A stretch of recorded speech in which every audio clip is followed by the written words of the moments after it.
चूरा चूरी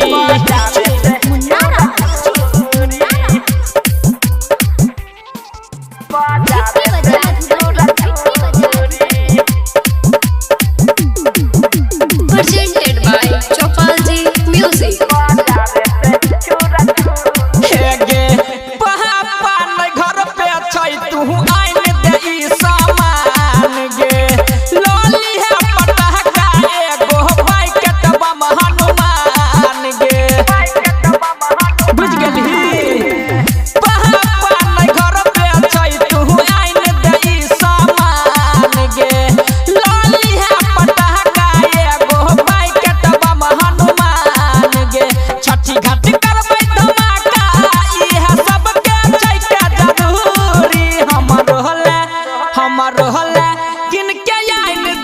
बाजार से चूरा चूरी हमारो हला किन के लेने आया बाजार से चूरा चूरी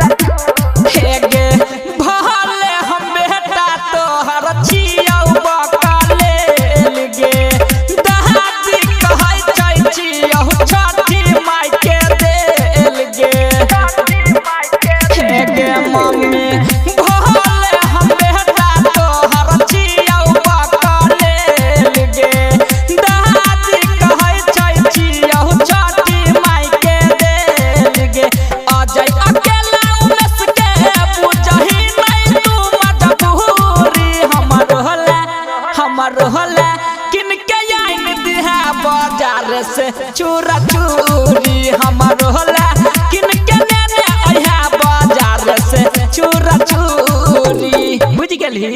सिंगिंग बाय अजय अकेला।